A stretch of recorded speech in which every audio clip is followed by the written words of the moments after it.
నమస్తే, welcome to లక్ష్యం channel. నేను సహస్ర. బీసీ ఉద్యమం గురించి ఎప్పటి నుంచో తన ప్రస్థానం మొదలైంది. తను ఉద్యోగిగా ఉన్నప్పుడు కూడా బీసీల గురించి ఆలోచించేవారు. రిటైర్ అయ్యాక కూడా పర్టికులర్గా బీసీ ఇంటెలెక్చువల్స్ ఫోరం సంస్థని ఏర్పాటు చేసి దాని ద్వారా బీసీలకి న్యాయం చేయాలని ఢిల్లీ వరకు వెళ్ళి తను పోరాడుతూనే ఉన్నారు.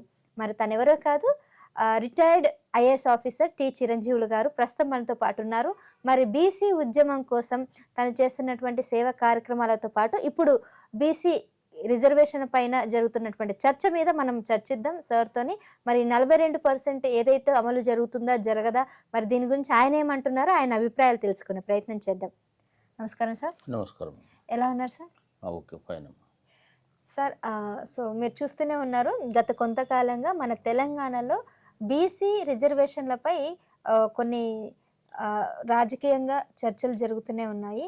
సో బీజేపీ కానీ లేదంటే కాంగ్రెస్ కానీ లేదంటే ఇప్పుడున్నటువంటి బీజేపీ కానీ ముగ్గురు కూడా వాళ్ళ యొక్క అభిప్రాయాలను వాళ్ళ యొక్క అన్నీ కూడా చేస్తున్నారు. కానీ మధ్యలో మాత్రం బీసీ వాళ్ళు ఎవరైతే ఉన్నారో వాళ్ళు నలిగిపోతున్నట్టు తెలుస్తుంది. రాజకీయంలో బీసీ పబ్లిక్ అంతా కూడా నలిగిపోవడాన్ని ఎలా చూస్తారు?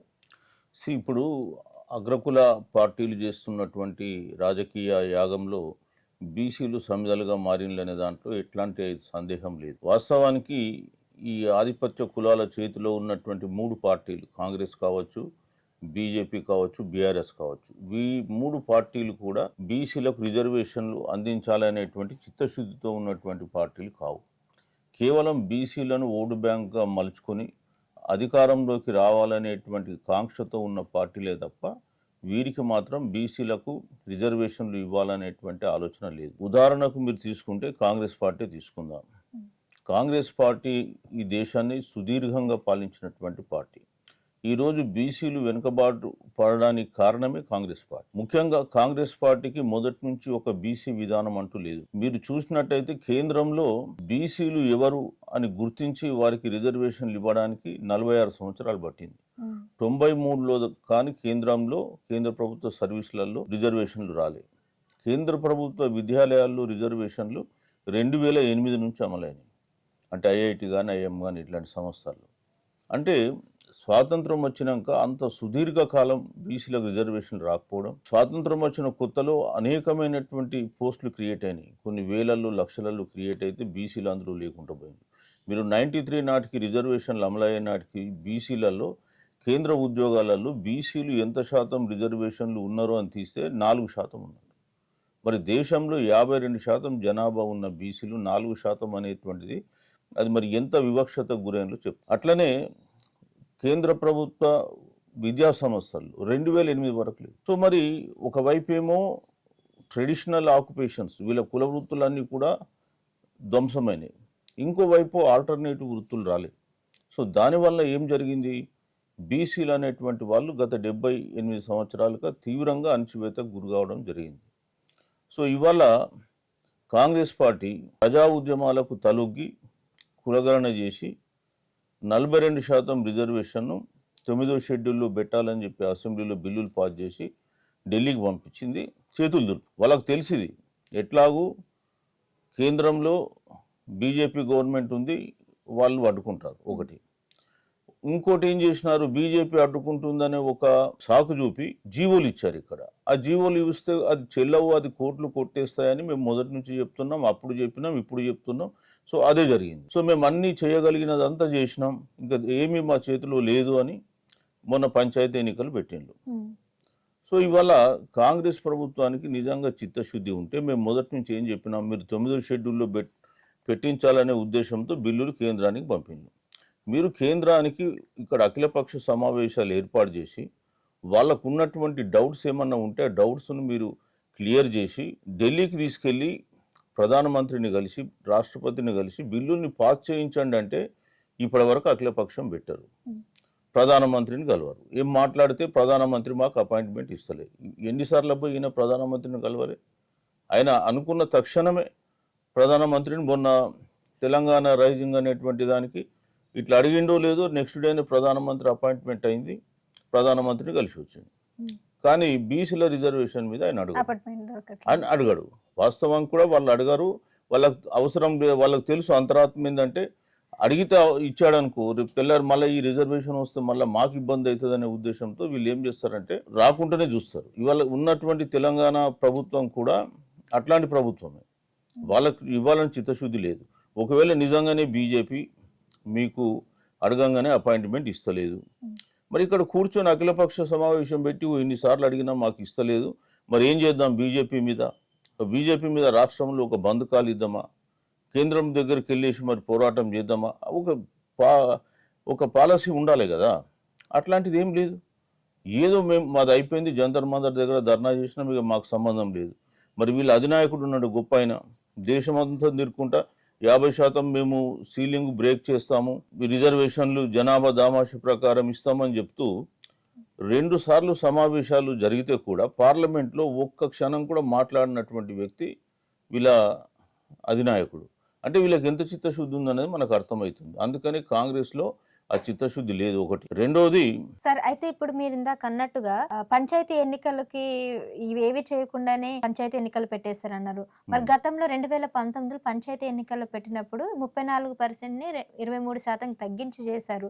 మరి ఇది సుప్రీంకోర్టుకు విరుద్ధమే కదండి. మరి అలా ఇప్పుడు కూడా చేయాలని మీరు ఆశిస్తున్నారా? ఇప్పుడు కోర్టులు కూడా అనవసరమైనటువంటి విషయాల్లో జోక్యం చేసుకుని బీసీలకు సంబంధించినంత వరకు అనేక వ్యతిరేక జడ్జిమెంట్లు ఇస్తున్నాయి. ఇప్పుడు కేంద్రంలో ఆర్టికల్ 16(4) కానీ 15(5)లో కానీ ఏమన్నారంటే అడ్వకేట్ రిప్రజెంటేషన్ లేకుంటే మీరు రిజర్వేషన్లు ఇచ్చుకోమన్నారు.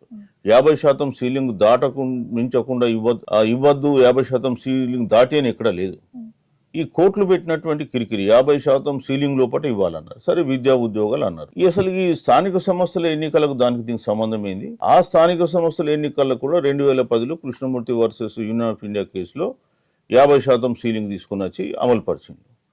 సో ఇవాళ ఒకవైపు కోర్టులు కూడా బీసీలకు సంబంధించిన జడ్జిమెంట్లలో అన్యాయం జరుగుతుంది. అంటే ఇప్పుడు బీసీ ఎప్పుడైతే కులగణన జరిగిందో బీసీల పాపులేషన్ మొత్తం 56.36% ఉంది. ఇదేమో 42% అమలు చేశారు. కానీ సుప్రీంకోర్టు 50% దాటొద్దు అని అంటే పాపులేషన్ కన్నా తక్కువ ఉంచాలనే వాళ్ళ ఉద్దేశం. అంతే కదా. ఇప్పుడు జనాభా దామాషా ప్రకారం అనే పదం రాజ్యాంగంలో లేదు బీసీలకు సంబంధించి అనేది వాళ్ళ వాదన ఒకటి. అట్లనే 50% సీలింగ్ లోపల ఉండాలనేది కూడా ఎక్కడ లేదు. సో కోర్టులు ఇంటర్ప్రిటేషన్ చేయడం వల్ల ఈ సమస్య క్రియేట్ అయింది. ఈ సమస్యను అధిగమించినటువంటి వాళ్ళు తమిళనాడు వాళ్ళు 9వ షెడ్యూల్లో పెట్టుకొని బీసీలకు 50%, ఎస్సీలకు 18%, ఎస్టీలకు 1%. అంటే తమిళనాడులో ఎస్టీలు తక్కువ. 69% రిజర్వేషన్ వాళ్ళు 1994 నుంచి ఈ రోజుకు అమలు పరుస్తుంది. అదే పద్ధతిలో మనం పోవాలని చెప్తున్నాం. అదే పద్ధతిలో కూడా రాష్ట్ర ప్రభుత్వం బిల్లులు కేంద్రానికి పంపించి చేతులు దులుపుకుంది. మేమేమంటున్నాం, మీరు కేంద్ర ప్రభుత్వం పైన ఒత్తిడి పెంచి తమిళనాడు వాళ్ళు ఎట్లయితే సాధించుకున్నారో మాకు కూడా మీరు సాధించి పెట్టాలి. మీరు ఎన్నికల మేనిఫెస్టోలో మీరు హామీ ఇచ్చారు, అధికారంలోకి వచ్చిన 6 నెలల లోపటినే మేము చట్టబద్ధంగా 42% రిజర్వేషన్లు మేము ఇస్తామని చెప్పి. మరి అది ఇవ్వలేరు కదా. సో మేము కోరుతున్నది అది. అంటే ఇప్పుడు తమిళనాడులో 69వ షెడ్యూల్లో పెట్టి 69% కేటాయించుకున్నారు. అది తెలంగాణలో సాధ్యం కాకపోవడానికి కారణాలు ఏంటంటే? ఏమి లేదు, రాజకీయ చిత్తశుద్ధి లేదు. రాజకీయంగా చిత్తశుద్ధి ఉంటే సరే అది 100% సక్సెస్ అయింది. ఒకవైపు కేంద్రంలో ఉన్న బీజేపీ ప్రభుత్వానికి లేదు. ముఖ్యంగా బీజేపీ ఏంటి, వాళ్ళు అడగకుండానే 10% ఈడబ్ల్యూఎస్ రిజర్వేషన్స్ ఓసీలకు ఇచ్చుకుంటారు. కానీ బీసీలకు వచ్చేసే వరకే మాత్రం వాళ్ళు ఇవ్వడానికి ఒప్పుకోరు. వాళ్ళు ఇవ్వాలని కాదు, మొదటి నుంచి అంతే. 1990లో పివి నరసింహ మన విపి సింగ్ గారు మండల్ కమిషన్ అమలు పరుస్తాను, విద్యా ఉద్యోగాల్లో 27% రిజర్వేషన్ ఇస్తామని చెప్పేసి జీవో ఇవ్వగానే అతనికి మద్దతు విరమించి గవర్నమెంట్ పడగొట్టింది విపి సింగ్. అంతకుముందు 1979లో కూడా కర్పూరి ఠాకూర్ గారు బీహార్లో ఓబీసీలకు రిజర్వేషన్ ఇస్తామని చెప్పేసి ఆయన అసెంబ్లీలో బిల్లు పాస్ చేయగానే అతని గవర్నమెంట్ కూడా పడగొట్టి. సో ఎప్పుడైతే ఓబీసీల రిజర్వేషన్ అంశం మాట్లాడతారో ప్రతిసారి బీజేపీ వ్యతిరేకిస్తుంది, ఇప్పుడు కూడా వ్యతిరేకిస్తుంది. సో వాళ్ళు అనుకున్న ఈడబ్ల్యూఎస్ ఇవ్వడానికి వాళ్ళకేం అభ్యంతరం లేదు. వారం రోజుల్లో వాళ్ళు దేశవ్యాప్తంగా అమలు చేశారు. కానీ బీసీలకు వచ్చేస్తే మాత్రం వాళ్ళు అనగదొక్కాలనుకుంటున్నారు. మరి వాళ్ళకి వాళ్ళ మొన్న జరిగినటువంటి గ్రామ పంచాయతీ ఎన్నికల్లో ఏ శాతం సర్పంచులు వచ్చినాయనేది వాళ్ళకి తెలుసు. సో అది ఎందుకు జరిగిందో కూడా వాళ్ళకి తెలుసు. మరి వాళ్ళ ఇష్టం, వాళ్ళు మరి ప్రజాగ్రహానికి గురవుతారా లేకపోతే ఇంకేమవుతారో తెలియదు. కనీసం ఇప్పుడు మళ్ళీ బడ్జెట్ సమావేశాలు ఫిబ్రవరిలో వస్తాయి. సో ఆ బడ్జెట్ సమావేశాల్లో మా బిల్లును 9వ షెడ్యూల్లో పెట్టడానికి బీజేపీ అధిష్టానం ప్రయత్నించాలని చెప్తున్నాం. అట్లాగే బీఆర్ఎస్ కూడా వాళ్ళు ఏంటంటే తటస్థంగా ఉన్నారు. తటస్థంగా ఉండి గోడ మీద పిల్లిలాగా చూస్తున్నారు ఎట్లా అవకాశాన్ని వాడుకుందామని. ఇప్పుడు మొన్న కేసీఆర్ బయటకు వచ్చిండు, ఏదో పాలమూరు నీళ్ళ మీద అంత పెద్ద ఉపన్యాసం కొట్టాడు. మరి రాష్ట్రంలో 56.36% బీసీ జనాభా ఉన్నటువంటి లెక్కలు చెప్తూ ఉంటే వాళ్ళ సమస్య గురించి ఒక్క నిమిషం మాట్లాడాడు.